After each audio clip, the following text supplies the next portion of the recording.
Los Angeles, California, October 1973.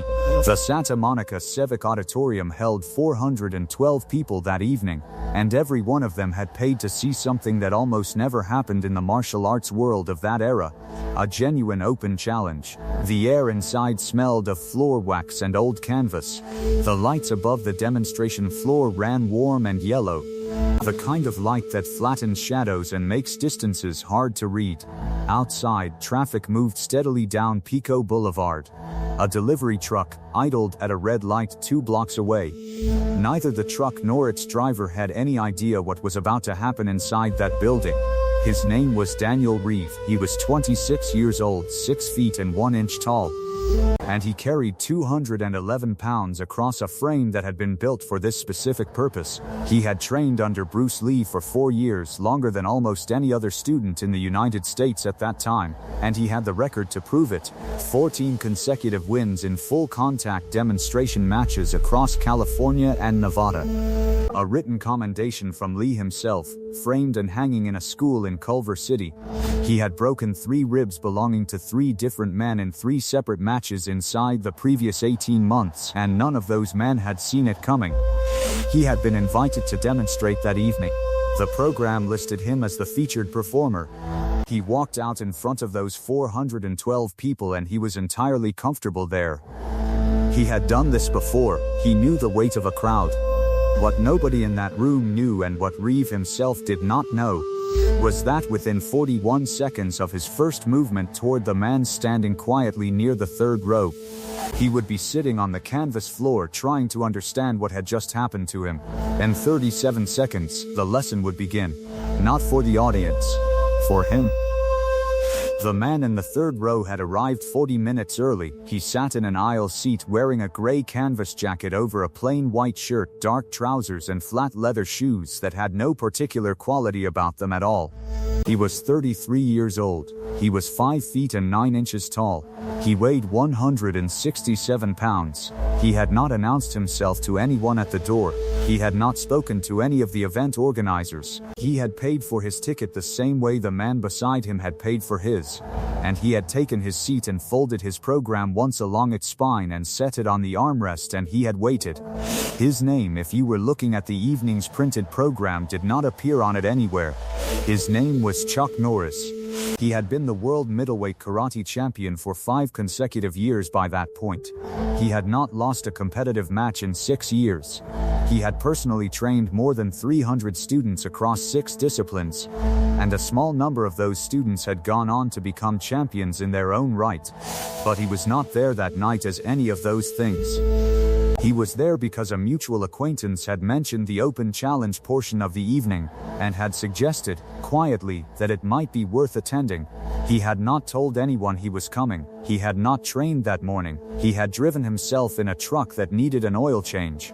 If you want to see what happens next, make sure you are subscribed to this channel and drop a comment below telling us where in the world you are watching from, because what happens in the next 41 seconds is the kind of thing that gets told differently every time someone repeats it. The demonstration began at 7:43 in the evening. Reeve performed for 18 minutes.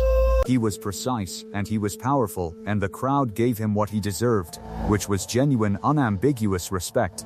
He broke 4 boards with a single sequence of movements that took less than 2 seconds. He demonstrated a combination of footwork and striking that drew a long, low sound from the audience. Not applause yet, but the thing that comes just before applause when a crowd realizes it is watching someone who actually knows what they are doing. He was not performing, he was showing. There is a difference, and anyone in that room with serious training would have understood it.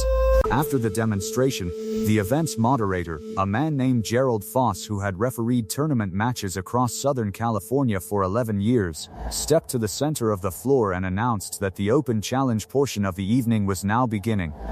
Anyone with verified training credentials who wished to spar with the evening's featured performer was welcome to step forward. This was common in those years. It was understood to be theater, mostly. Occasionally it was something else. Reeve stood at the edge of the floor, breathing evenly, his hands at his sides. He looked out at the rows of seated people with the particular expression of a man who expects nothing surprising to happen and is entirely comfortable with that expectation. He spoke into the moderator's microphone. His voice was clear and his words were chosen. He said that Bruce Lee's method was not a collection of techniques. He said it was a way of seeing an opponent that made conventional defense irrelevant. He said that anyone trained in a traditional system, his word was traditional, and he let it carry what he intended it to carry, would find themselves working against principles they did not fully understand and could not effectively counter. He said, "I will end this in one round. I will not need more than one." Gerald Foss heard it. The 11 people in the front row heard it. The tournament director, a man named Howard Klein, who was sitting at a folding table 12 feet to the left of the floor, heard it and set his pen down flat on his clipboard and did not pick it up again for some time. From the third row, Chuck Norris heard it. He did not react immediately. He sat for a moment with his program on the armrest and his hands in his lap. Then he reached forward and lifted his program and folded it a second time and set it down again. Then he stood up. He did not move quickly toward the floor. He moved the way a man moves when he is not in a hurry because he has already done the necessary calculations and the outcome of those calculations does not require hurry. He removed his canvas jacket. He folded it along the back seam, then along the arms, and he set it on his seat with a deliberateness that had nothing performative about it. It was simply the correct way to treat a jacket you intended to put back on later. He walked toward the floor in his flat leather shoes. The recognition did not happen all at once. It moved through the audience in stages, beginning near the aisle in row 2 and spreading backward and outward across the seating in a pattern that resembled, if you had been watching from above, a current crossing still water. A woman in row 5 leaned toward the man beside her and said something quietly. A man in row 8 straightened in his chair. Someone near the back wall stood up without appearing to realize he had done it. Gerald Foss, standing at the center of the demonstration floor, understood what he was looking at before Reeve did. Reeve understood approximately 4 seconds later, when Norris had covered half the distance between the third row and the edge of the canvas. He has already lost. He just does not know it yet. A fight is not a physical event that begins when two men move toward each other. A fight is a set of decisions made in the moments before movement. And the man who has made better decisions before the first movement is almost always the man who controls what happens after it. Chuck Norris understood this with the specific clarity of someone who had studied it not as theory, but as working principle across hundreds of competitive matches. Distance was not something that happened to you. Distance was the instrument you played. He stopped 9 feet from Reeve. Reeve looked at him. He did not look uncertain, he looked like a man recalibrating. The room had gone to a particular kind of quiet that has no good name in English, not silence, because there was still the sound of the ventilation system and the traffic outside, and the small movements of 412 people in their seats. But the quality of attention in that room had changed into something almost physical. Norris said nothing. He stood in his flat shoes on the edge of the canvas, and he waited. At the folding table, Howard Klein had not yet picked up his pen. Gerald Foss said, "Begin." Second 1. Reeve moved. He was fast, genuinely, measurably fast. The kind of fast that comes from 4 years of daily training under a man who had made speed his primary intellectual subject. He covered the 9 feet between them in a single committed advance and threw a lead hand strike at a height and angle that had ended previous matches. It was not a wild movement. It was a movement built from accumulated repetition across thousands of hours. Norris was no longer where the strike was going. He had moved laterally 18 inches to his left at the precise moment Reeve committed his weight forward, and the lateral movement had cost him nothing in terms of balance or positioning. He was simply in a different place than he had been, and Reeve's strike moved through empty air. Second 2. Reeve's training did what good training does. It generated an immediate correction. He did not stop. He rotated and followed with a rear hand counter designed to close the angle Norris had created. It was the correct technical response to the situation. It was also the response Norris had already anticipated before Reeve had begun to generate it. He did not block it. He did not parry it. He stepped inside it. The distance between them went from 9 feet to less than 18 inches in a single exchange, and at 18 inches Reeves' rear hand strike had no room to develop force, which meant it had no effect. In row 2, a woman named Patricia Alderman, who held a black belt in judo and had been training for 14 years, stopped breathing for approximately 3 seconds. At the folding table, Howard Klein's right hand moved toward his pen and then stopped. The boom operator working the evening's video documentation, a man named Curtis Webb who had worked sporting events for 11 years and who described himself as professionally unimpressible, set his equipment against his hip and watched with both hands free. The second 3 through 8. What followed was not a sequence of exchanges in the conventional sense. It was a lesson delivered at full speed to a student who had not enrolled. Reeve attempted 3 separate techniques across those seconds: a knee movement, a short elbow strike, and an attempt to create separation and reset the distance between them. Each attempt was met not with force, but with positioning that made the attempt structurally unsound before it could develop. Norris used his feet more than his hands. He moved, and the movement was the answer. On Reeves' third attempt to reset the distance and return to the range where his training gave him advantage, Norris created the conditions for the finishing movement. It was a single technique, a controlled rear leg kick aimed at a point just below the left knee, delivered at a fraction of its available force, that removed Reeves' base and sent him to the canvas in a seated position. The kick stopped. It did not land at full power. It landed at the precise minimum required to produce the outcome, and then it stopped. Reeves sat on the canvas. The room did not produce immediate sound.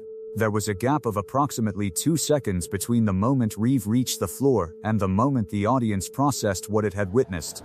In that gap, the ventilation system ran. Traffic continued on Pico Boulevard. The delivery truck that had been idling at the light 2 blocks away had long since moved on, indifferent. Then the 412 people in the Santa Monica Civic Auditorium produced sound. Chuck Norris stood where he had been standing. He was not breathing heavily. He extended his right hand downward toward Daniel Reeve. Reeve looked at the hand. He looked at it for a moment that lasted longer than the 41 seconds of what had just preceded it. Then he took it. Norris said something to him as he rose. The words were not recorded. Curtis Webb was close enough to have heard them, and when asked about it in the years that followed, he said consistently that he had heard the words but that they were not his to repeat. What he would say was that Reeves' expression changed when he heard them, and that the change was not the expression of a man who had been told something obvious. At the edge of the floor, Gerald Foss watched Reeves' face. Reeve nodded once. He did not make an excuse.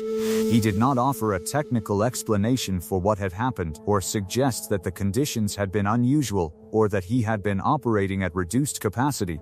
He said, clearly enough for the people in the first 3 rows to hear, that he had not understood the distance. He said it simply. He said it without visible pain, which in its own way was the most difficult thing he did that evening. He became, in that choice, something more than a man who had lost a match. In the weeks and months following that evening, the story moved through the training communities of Southern California in the way that real stories move, imprecisely, with details shifting at each telling, with numbers adjusting and timelines compressing and expanding according to the memory and investment of whoever was doing the telling. Some versions said it had been 6 seconds, some said closer to a minute. Some described the kick differently. One version, which circulated through a group of gyms in the valley, held that Norris had never removed his jacket at all. None of the versions disagreed on the essential fact of what had happened.